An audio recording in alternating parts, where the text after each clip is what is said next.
Hello and good morning, or good afternoon, or good evening, whatever time you're watching this on. I'm back for chapter 7. You will have a guest reader for chapter 8, so I hope you hold on for that one. In chapter 6, actually, after chapter 5, during our Zoom call, I asked you, or we did the making predictions page together.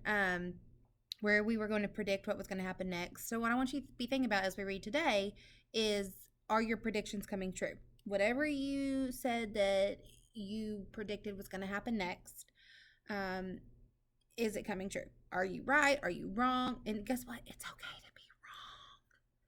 It really is. So just be thinking about that. Remember your predictions and see if we're keeping up with it. Remember the vocabulary for this section of chapters 6 through 10. The vocabulary that we are looking for is positive, grand, expensive, irritating, trustworthy, and identical. I know that we found positive in chapter 6, so let's keep our eyes open for chapter 7 vocabulary. Chapter 7. Back when Florida was wild, when it consisted of nothing but palmetto trees and mosquitoes so big they could fly away with you. Miss Franny Block started in. And I was just a little girl, no bigger than you. My father, Herman W. Block, told me that I could have anything I wanted for my birthday. Anything at all. Miss Franny looked around the library. She leaned in close to me. I don't want to appear too prideful, she said, but my daddy was a very rich man. A very rich man. What does prideful mean? She said, I don't want to appear too prideful, but I think she's coming off kind of prideful. How about you? Maybe a little? She nodded and then leaned back and said, and I was a little girl who loved to read. So I told him, I said, Daddy, I would most certainly love to have a library for my birthday. A small little library would be wonderful. You asked for a whole library? A small one, Miss Franny nodded. I wanted a little house full of nothing but books, and I wanted to share them too. And I got my wish. My father built me this house, the very one that we're standing in now. And at a very young age, I became a librarian. Yes, ma'am. What about the bear? I said. Did I mention that Florida was wild in those days? Miss Franny Block said. You did. It was wild. There were wild men and wild women and wild animals. Like bears. Yes, ma'am, that's right. Now, I have to tell you, I was a little Miss Know-It-All. I was a Miss Smarty Pants with my library full of books. Oh, yes, ma'am. I thought I knew the answers to everything. Well, one hot Thursday, I was sitting in my library with all the doors and windows open and my nose stuck in a book when a shadow crossed my desk. Boom, boom, boom. And without looking up, yes, ma'am, without even looking up, I said, is there a book I could help you find? Well, there was no answer. And I thought it might have been a wild man or a wild woman, scared of all these books and afraid to speak up. But then I became aware of a very peculiar smell, a very strong smell. I raised my eyes slowly, and standing right in front of me was a bear. Yes, ma'am, a very large bear. How big? I asked.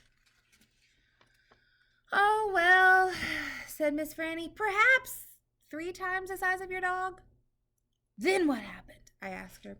Well, said Miss Franny, I looked at him and he looked at me. He put his big nose up in the air and sniffed, as if he was trying to decide if a little Miss Know-It-All librarian was what he was in the mood for to eat.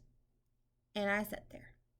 And then I thought, well, if this bear intends to eat me, I'm not going to let it happen without a fight. No, ma'am. So very slowly and very carefully, I raised up the book I was reading.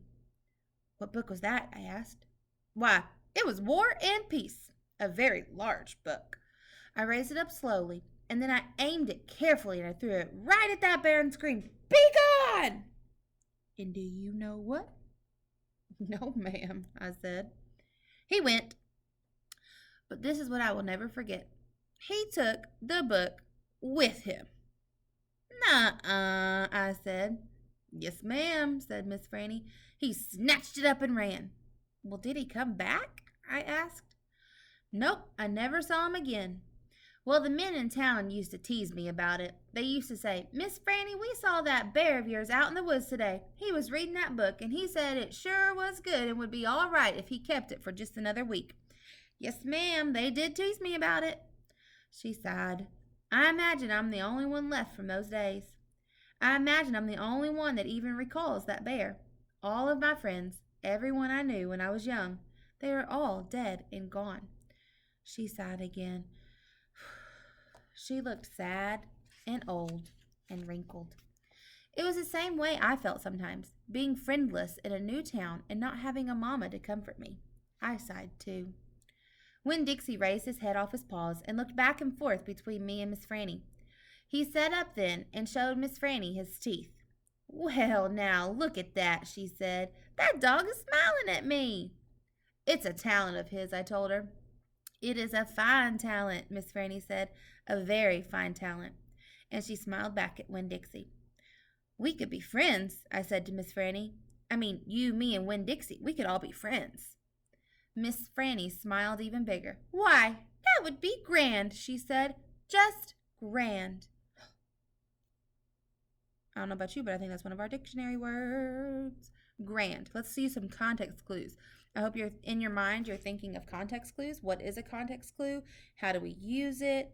Any of those skills that we talked about. Let's see, I'm looking at the poster on our wall right now. And the definition of a context clue is a clue that good readers use to find the meaning of unknown words. So if you don't know what grand means, now, some of you could be saying grand, like grandma, grandpa, grand opening. Okay, so let's see if we can use the context clues to figure out what this means. It tells us to make sure we look for an inference, to look for a definition, an example, an antonym, a synonym. Remember, an antonym means the opposite and synonym means the same. So let's see, grand.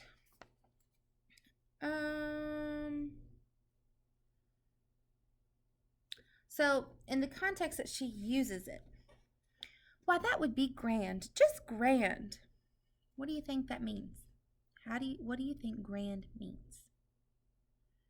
I'll give you a couple options. Do you think it means fantastic? Do you think it means wonderful? Do you think it means huge? I think it means old. What do you think it means? Write it down.